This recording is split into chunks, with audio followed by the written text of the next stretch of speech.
Hola amigos, bienvenidos a su canal, La Voz de lo Oculto. Se dice que hay fuerzas del mal que no comprendemos o no podemos ver, pero que están presentes en todo momento. Demonios encargados de hacernos caer en el mal camino, pero estos tienen jefes, los cuales son los principales demonios del infierno. Ahora les presento la historia y un relato sobre Balak, el gran presidente del infierno. Balak es un demonio mencionado en diversos textos antiguos, tales como la Gran Llave de Salomón, uno de los libros de demonología católica más populares publicados en el siglo XVII, y el Diccionario Infernal, un volumen ilustrado de demonología de 1863. El autor fue un libre pensador que recibió la influencia de Voltaire. Al final de su vida se convirtió al catolicismo romano, y partes del Diccionario Infernal son testigos de este cambio, de escéptico a devoto creyente. Por tanto, más tarde, en todas las ediciones fueron cambiadas para adaptarlas a la teología católica. El primero contiene líneas detalladas de espíritus, así como conjuros necesarios para invocarles y obligarles a cumplir la voluntad del conjurador. También se explica en detalle las acciones previas a la invocación, tanto como la fabricación de los elementos que se emplearán en el ritual, tales como amuletos, círculos, signos, entre otros, como los rituales necesarios para evitar que los espíritus tomen el control, u otros rituales de protección. En este libro se mencionan 72 demonios, entre ellos Balak, que aparece como el presidente Bolak.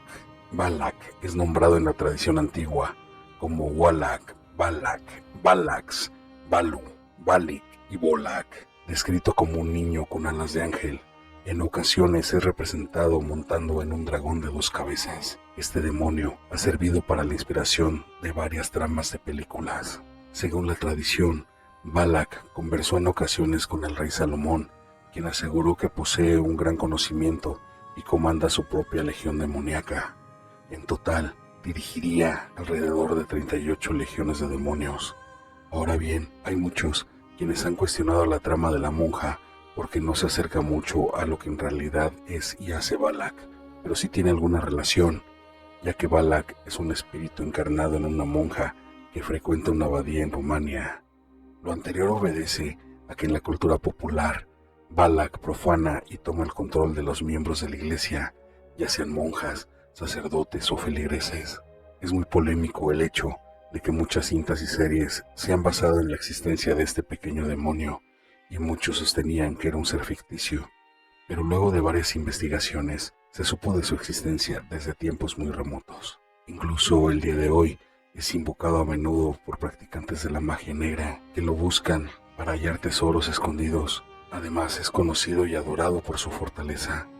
Balak es uno de los 10 demonios más poderosos y solo un remedio parece ser eficaz para combatirlo: hacer una cruz de azúcar y alcohol y rodearla de agua bendita. También está inmiscuido y su mayor deseo es poseer a figuras de autoridad de las religiones para abrirse paso y crear sucesos aterradores, poseyendo a altos mandos de la iglesia y hacerlos que estos hagan su voluntad, pero todo en nombre de Dios. Entonces esto es un gran disfraz para provocar el mal desde algo santo. También se dice que es un reto hacia Dios por parte de este poderoso demonio al poseer las almas de las personas más devotas hacia él para demostrar su poderío. La siguiente historia nos deja en entredicho la proximidad que puede tener este demonio y que en realidad se intenta destruir a las religiones, y todo lo hace como si fuera un perspicaz espía. Se infiltra y destruye desde adentro. Historia basada en el relato de un clérigo anónimo. Era de noche y en la diócesis se respiraba un fuerte sentimiento de soledad y abandono. Llegué a escuchar a varios padres decir que Dios nos había abandonado. Las monjas rezaban por las esquinas queriendo aliviar este sentimiento de perdición que se apoderaba de la mayoría de los presentes. Pero todo se remonta a hace 6 meses. El arzobispo, que por respeto solo lo dejaremos así, estaba en un recorrido por varias de las iglesias de poblados muy lejanos, llevando a los sacerdotes provisiones y dinero que la diócesis destina como ayuda para las iglesias rurales en lugares donde no hay una buena economía. Yo he sido escriba del arzobispo por más de 10 años y les puedo constatar de que siempre fue una persona recta en toda la extensión de la palabra. Jamás buscó o tuvo interés de beneficiarse con la iglesia. Al contrario, luchaba por obtener más fondos para entregarlos a las parroquias más necesitadas. Pero desde nuestra visita a la iglesia de San Juan, en las afueras del estado de Chiapas, todo cambió, tanto para el arzobispo como para todos en la diócesis. Llegamos por la mañana, después de un viaje larguísimo de casi 20 horas. Estábamos molidos y el arzobispo no quiso esperar y fuimos a buscar al padre José, que era el encargado de esta iglesia. Al llegar, había un gran alboroto y el padre no estaba. El sacristán nos dijo que había tenido que ir de emergencia a la casa de la señora Lucía, que estaba como a 10 minutos, casi por el centro del pueblito. Estuvimos esperando más de 2 horas y el arzobispo decidió ir a buscar al padre. Yo le dije que él no podía andar por ahí como cualquier persona y me contestó con un regaño. Me dijo que si Jesús anduvo por toda Jerusalén predicando y se dormía en la intemperie y comía o mal comía lo que fuera, él, ¿por qué no podía andar en las calles como una persona normal? Le falta humildad, hijo, finalizó. Le pidió al sacristán que nos condujera con el padre. Fuimos con mucha calma y tranquilidad que caracterizaba al arzobispo. Al llegar, era una de las casas mejorcitas del pueblo. Llamamos a la puerta y demoraron en abrirnos. Estábamos ahí parados y una fuerte ráfaga de viento levantó una polvadera y se escucharon unos gritos muy feos y fuertes que provenían del interior de la casa. Esto nos puso alertas y el arzobispo me dijo que tenía un mal presentimiento, que algo malo pasaba dentro de esa casa. Después de un tiempo de estar llamando insistentemente a la puerta, nos abrió una señora como de 60 años. Al vernos, solo exclamó: «Bendito sea Dios que llegaron. Pasen, el padre José se encuentra con la niña». Pasamos muy extrañados y al entrar, el padre estaba hincado al lado de la cama en donde tenían a una niña de aproximadamente unos 15 años, la cual se notaba muy desmejorada. Al vernos entrar, esta empezó a gritar despavorida y reconocimos de inmediato los gritos, los cuales eran como los que escuchamos desde afuera.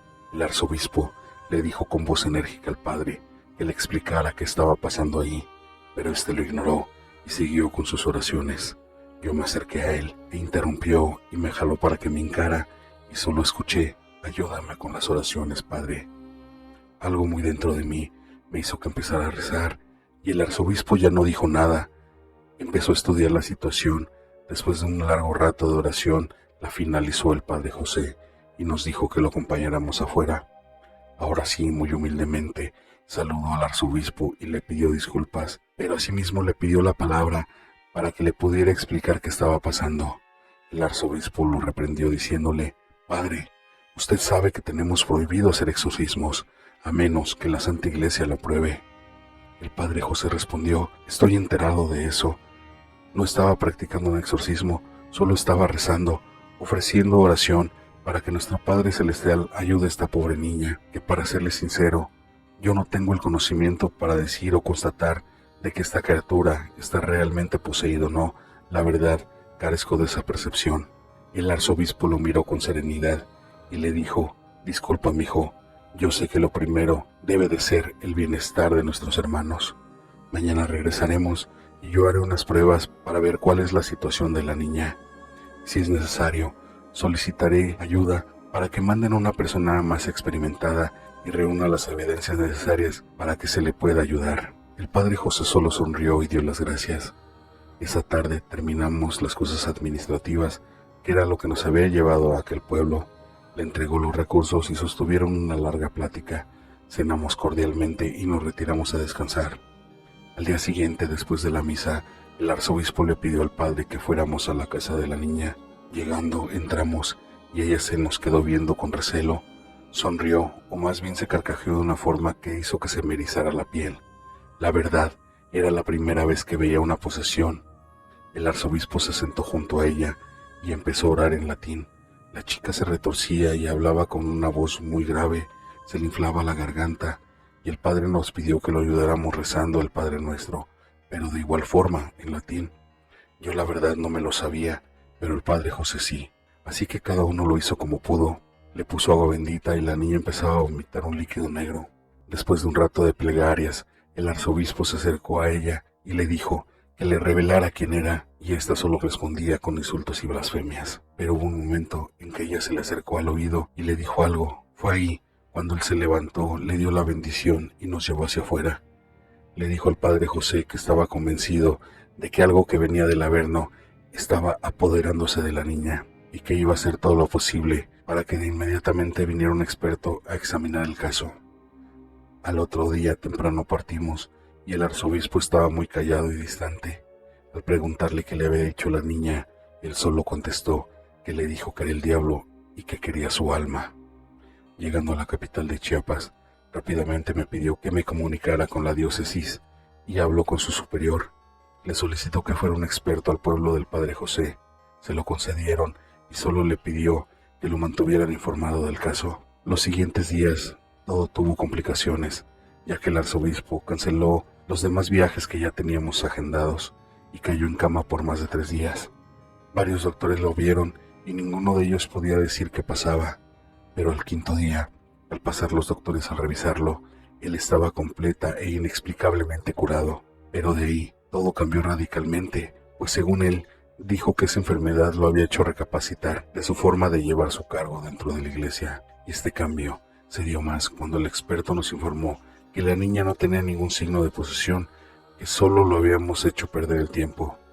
Yo le llamé de inmediato al padre José para preguntarle qué había pasado, y me comentó que al irnos del pueblo como a los 3 días, por arte de magia, la niña había dejado de presentar síntomas de posesión y que se encontraba muy bien. Esto me pareció muy extraño, pero más que al pasar los días y semanas, el comportamiento del arzobispo cambió completamente, ya que ahora decía que teníamos que recabar todo el dinero que se pudiera de todas las iglesias de la zona que nos tocaba, que los padres tenían que hacer más esfuerzo para que la gente diera más dinero. Aparte, empezó a gastar en atuendos que él jamás había usado, y con sus influencias cortó todo apoyo para las parroquias de las comunidades rurales. Empezó a apoyar a muchas personas que estaban en malos pasos y les empezó a ayudar a hacer un tipo de lavado de dinero. Yo no lo podía reconocer. En cuestión de 5 meses, aquella persona bondadosa y humilde se había convertido en una persona egoísta que se podía decir que solo cuidaba sus intereses y no los de la iglesia. Al poco tiempo ya hasta chofer traía, pero una noche me mandó a llamar a su habitación. Al entrar estaba todo oscuro y me pidió no prender la luz. Me tomó fuertemente por el brazo y me susurró al oído: «Por favor, hijo, tienes que ayudarme, él está aquí». Le pedí que se tranquilizara y me explicara, y me dijo que tenía que hacer algo. Su voz y sus palabras retumbaron en mi mente. «Creo que el demonio que atormentaba a la niña está en mí. Tienes que pedir ayuda a los expertos. Por favor, no creo aguantar más». De pronto, las luces se encendieron y me vio con unos ojos de odio y una expresión demoníaca. Me dijo: «¿Qué es lo que quieres? El cura ya no está aquí. Lárgate antes de que te pase algo». De inmediato en la diócesis pedí ayuda, pero todos me dijeron que estaba loco. Todavía me llamó en 2 ocasiones más y me pidió la misma ayuda. Desgraciadamente, esta ayuda jamás llegó. El arzobispo decidió que no sería un títere del diablo y terminó con su existencia. Ese día un fuerte crujir se oyó por toda la diócesis y unos alaridos que nos escamaron toda la piel.